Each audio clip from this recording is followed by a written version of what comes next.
Welcome to Grayson's Creek Chronicles, a warm little hideaway tucked between rustling trees, watercolor woods, and the hum of a gentle creek.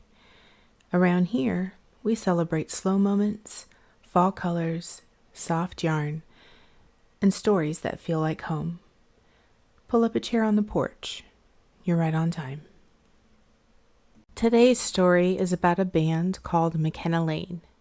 A band born from friendship, from small town dreams, and from the kind of music that feels like home. Let's wander into their story together.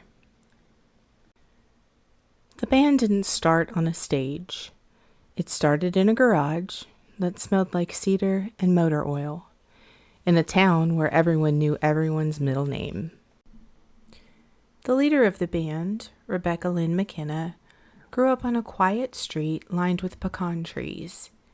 She was the kind of girl who carried a notebook everywhere, scribbling lyrics on grocery receipts, napkins, even the backs of her hands when she ran out of paper. Her voice was soft at first, shy, like she wasn't sure the world was ready to hear her. But her best friend, Tessa Ann Lane, heard her singing one afternoon while they were doing homework on the porch. Tessa looked up and said, "Becca, you've got something. Don't hide it." And that was all the spark they needed. Becca and Tessa started practicing in the garage after school. Tessa played guitar, not perfectly, but with heart. Becca sang, not loudly, but with truth. And soon, other family members joined in too. Eli, Becca's not-so-little brother, who could make a piano sound like a sunrise. Jonah, Tessa's older brother, who had always played drums with the gentleness of someone who understood that rhythm was the heartbeat of life.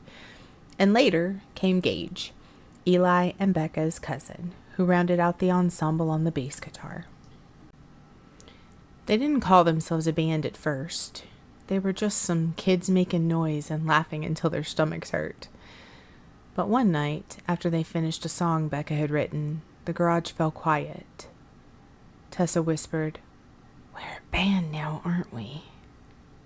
Becca smiled. "I think we are." Choosing a name took weeks. They tried everything. The Creekside Four, the Pecan Street Players, the Midnight Porch Lights. Nothing felt right. And then one night Jonas said, "Why not use your name, Beck? Rebecca Lynn Band. Your voice is the heart of this." Becca shook her head. "It's not just me." Tessa leaned in. "Then let's make it all of us, like McKenna Layne.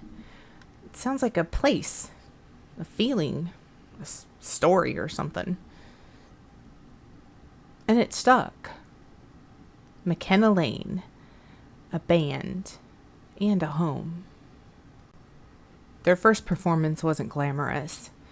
It was at the town's summer festival, a little stage with twinkling lights and a sound system that crackled if you breathed too close to it. Becca's hand shook so badly she almost dropped the microphone. But then the music started, and something shifted. Her voice rose, warm and steady, weaving through the night air like a soft breeze. People stopped talking. Children sat cross-legged in the grass. Even the cicadas seemed to quiet down to listen. When the song ended, the applause felt like a wave washing over them.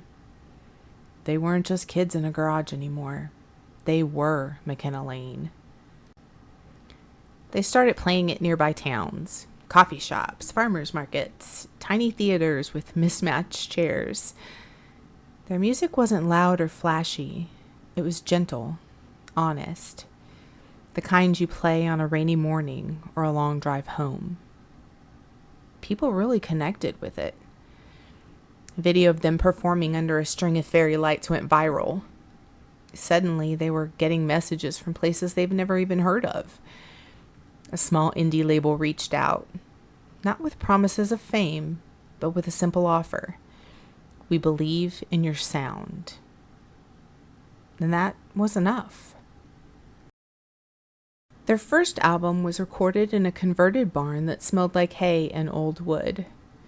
Becca said it felt right, like the walls themselves understood the music. The album was called Lanterns by the Creek. It was full of soft harmonies, gentle guitar, and lyrics about home, hope, and the quiet moments that shape a life. When it was released, something magical happened. It didn't explode onto the charts. It just spread like warm light through a window. People listened while cooking dinner, while rocking babies to sleep, while driving through winding country roads. McKenna Layne had found their place, and it was everywhere. As the band grew, so did their lives. Tessa fell in love and moved to a little house near the river. Eli started teaching piano lessons to kids in town. Jonah became an uncle and spent his free time building wooden toys. And Becca, she found herself writing songs about something new. Longing, a future she could almost touch. One evening after a show, she told the band, "I think I want a family someday, a big one." Tessa laughed softly. "Becca, you'd make the sweetest mom." Becca smiled. "I hope so." A few years later, Becca stepped back from touring, not because she was tired, but because her heart was pulling her somewhere else. She married a kind man named Lucas, who loved her music, but loved her heart even more. And soon, their home filled with the sounds of children. Not one, not two, but seven. 7 little souls, each with their own melody. A daughter who sang before she could talk. A son who tapped rhythms on the kitchen table. Twins who harmonized without trying. A quiet boy who loved lullabies. A girl who danced to anything with a beat. And a baby who giggled whenever Becca strummed her guitar. Her house became a symphony. Sometimes chaotic, but always beautiful. Even with 7 children, music never left her. It simply changed shape. She wrote songs at the kitchen table while the kids colored beside her. She recorded vocals during nap time. She played guitar on the porch while the sun set behind the pecan trees. And one day, she gathered the band again. "I'm ready," she said. "Not for the road, but for the music." And together, they created an album called Homeward Songs. It was their most heartfelt work yet, a blend of friendship, family, and the gentle wisdom that comes from growing older. Years later, when the children were grown and the house finally quieted, Becca sat on the porch with her guitar. The creek murmured nearby. Fireflies drifted through the front yard.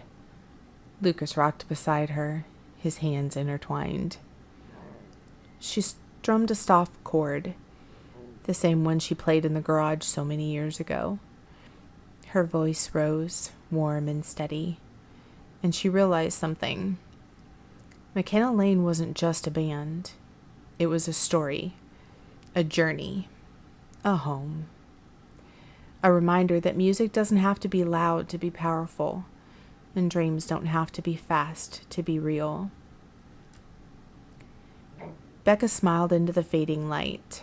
Her life had become a song, gentle, winding, imperfect, and beautiful. And the world was still listening. She didn't know it right then, but the world would continue to listen for a very, very long time. Thank you for spending this cozy moment with me. If you enjoyed the story of McKenna Layne, stay close. There are more gentle tales waiting just around the bend. Until next time, may your days be soft, your nights be peaceful, and your heart stay open to the quiet music of life.